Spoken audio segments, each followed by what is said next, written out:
Et bonjour.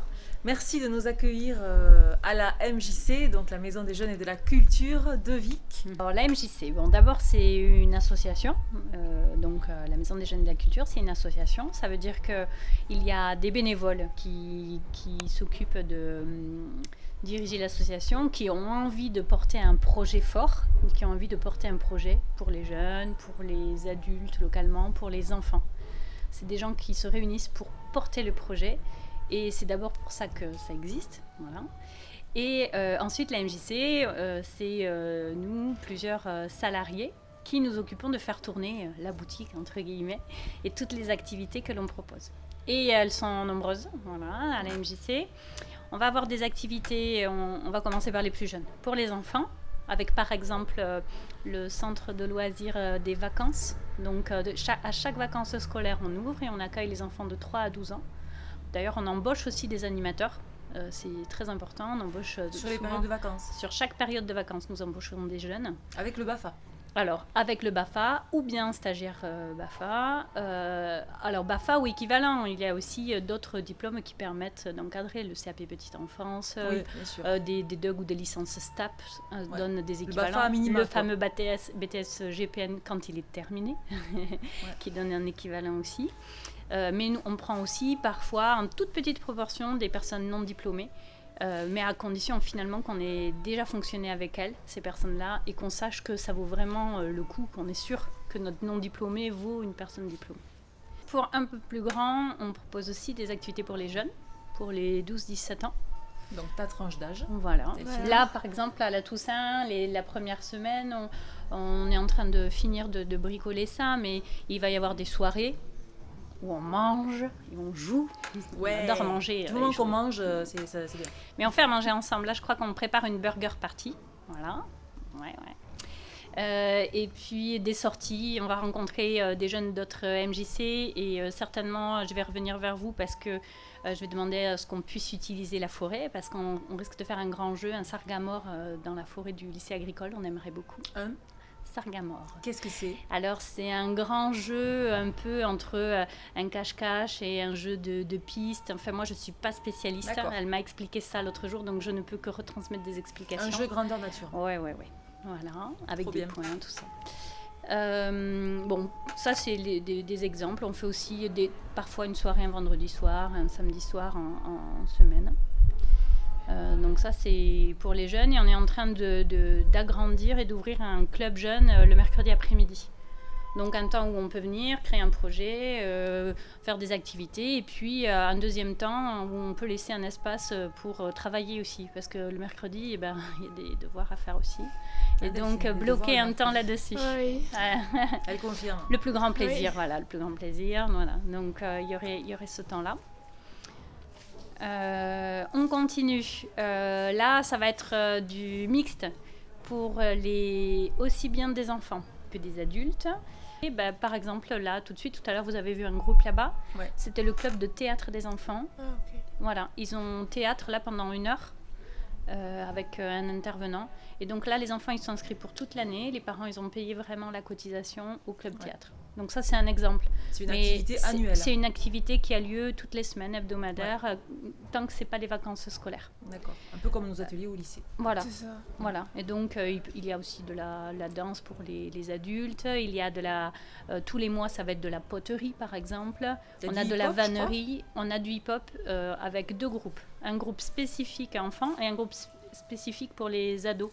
De la gratiféria, tout à l'heure. Donc, la Est-ce que tu sais ce gratiféria. que c'est, Delphine, une gratiféria ? Pas trop, non. C'est génial. C'est un marché gratuit. Ouais. Tu viens, tu te T'imagines sers. ça ? C'est pas beau ? C'est comme un vide-grenier, mais tout est gratuit. Ouais. C'est simplement parce que ce qui compose les rayons de la gratiféria, c'est ce que soi-même, chez soi, on ne veut plus. Voilà, qu'on veut Mais donner. il faut que ce soit en état, on veut le donner. Donc on fait ça, mais on fait plein d'autres choses. Donc on a les gratiférias, on fait des soirées qui s'appellent les Viens à la maison, puisqu'ici c'est une maison des jeunes et de la culture. Alors on fait Viens à la maison, il peut y avoir un voyage. On est déjà parti à Madagascar, comme ça. Donc on est parti en Chine, en Russie. On a vu aussi Viens à la maison, il y a soirée pyjama. On a fait Viens à la maison, il y a... Et donc là, c'est ouvert à tout le monde. Donc les gens viennent seuls, en famille, comme ils veulent. Les jeunes viennent entre eux. Enfin voilà. Donc c'est l'idée d'un repas partagé, si j'ai C'est bien l'idée d'un compris. repas partagé et d'animation. Donc il peut y avoir du concert, il y a des jeux, des créations. On a fait déjà des créations collectives lors de ces journées-là, de ces soirées-là. On travaille beaucoup aussi en partenariat avec d'autres associations. Et là récemment, sur notre dernière Gratiferia par exemple, nous avons travaillé avec l'association Rivage. C'est un collectif associatif. Et eux, ils ont un projet actuellement qu'ils mènent avec des jeunes migrants sur Tarbes. Ouais. Donc ils sont venus plusieurs fois ici et ensemble on a travaillé sur la soirée à organiser et donc on a mangé afghan. Plusieurs années avant que le Covid n'arrive, on a fait un partenariat avec l'école et les parents d'élèves et on a aidé à mettre en animation un carnaval pour les enfants, les familles et tous ceux qui voudraient participer sur des thématiques. Et alors la dernière chose que je n'ai pas dite, c'est qu'ici il y a aussi un collectif de personnes qui se réunissent, qui est le collectif Mandela. Ce collectif Mandela, c'est un collectif de personnes qui souhaitent s'impliquer, se bouger et faire des choses ensemble pour sortir un peu de chez elles et arrêter d'être toutes seules aussi. Et donc ce collectif, ils se réunissent ici les mardis et les jeudis sur deux thématiques. Le mardi, c'est le bien-être. Le jeudi, c'est plutôt couture et fil. Donc ça va être beaucoup de bricolage aussi. Même dans le bien-être, on fait du bricolage parce que créer ensemble, ça fait du bien aussi.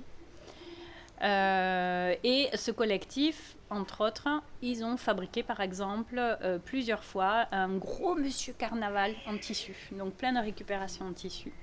Et bourré de paille et de papier journal. Et qu'on brûlait. À l'issue du défi, il y a aussi un rendez-vous mensuel, à peu près mensuel, qu'on appelle le caféton. Donc que fait-on? Mais entre autres, on se réunit aussi autour d'un bon café tous ensemble. Et on mange ensemble aussi. Voilà. Et donc ça, c'est la réunion mensuelle qui met en place un petit peu des projets, qui fait état de où on en est, etc. Il y a combien de personnes dans ce collectif? Alors dans la liste, c'est délicat. variable. Voilà, dans la liste, il peut y avoir jusqu'à 25 personnes. Ah oui. Oui, dans la liste 25-30, mais sont parfois pas il y a tous une là, présence qui peut être aléatoire. Alors il y a aussi des gens qui arrivent à reprendre une activité ou qui arrivent à faire une formation, un stage, donc pendant un temps on ne les voit pas. Ouais. Et puis ils vont revenir. Voilà, donc c'est C'est assez un pointillé. variable. Enfin, ouais. Voilà, c'est un espace ouvert à ceux qui veulent. Et on a un petit... ils se sont aussi réunis autour d'un projet qui s'appelle Le Recycle. Donc l'idée, c'est de réparer des vieux vélos. Enfin, de réparer des vélos. Et d'aider les gens à réparer leur vélo. Donc de venir avec le vélo. Eux, ils aident et ils expliquent comment est la panne, comment on fait. Mais ils et savent ils le font faire. Hein, oui. Ils savent le faire. Et ils font faire aussi à la personne. Voilà. D'accord. Notre problème, le plus gros problème, c'est qu'on n'a pas de local. Pour stocker les vélos Ouais. et le matériel. Mais au-delà de stocker, parce que stocker du matériel et quelques bouts de vélo, on a, mais parce qu'on a un local de stockage, mais qui est à bloc ce local de stockage, Ouais. parce qu'on a des affaires de l'accueil de loisirs, parce qu'on n'y est pas le reste de l'année. Donc à chaque fois, on déménage, on est déménageurs permanents. On part camper avec les jeunes l'été, c'est-à-dire on s'en va une semaine à la mer. Il nous faut bien du matériel pour camper. Ouais. Alors tout ça, c'est dans le local le reste de l'année. Donc il vous manque un lieu pour Il nous manque un spécifique lieu où s'installer où avec on les pourrait vélos, vraiment accrocher tous nos vélos, enfin, il pourrait Mettre tous les avoir outils. exactement Et ouais. les pièces de rechange, parce que c'est encore une fois l'idée de remettre en service. Donc quand il y a de trop vieux vélos, mais que parfois certaines pièces pourraient être démontées pour être montées sur d'autres vélos, ça serait de se faire des caisses vraiment c'est ça, de ouais. matériel de récup et compagnie. Voilà, donc là c'est le plus gros frein. Merci de nous avoir accueillis et de nous avoir tout expliqué Avec plaisir, avec grand tout ce que plaisir. c'était. Ouais. Et à bientôt. Et à bientôt, oui. Et à bientôt J'espère. parce que Super. voilà, je pense qu'on va se revoir.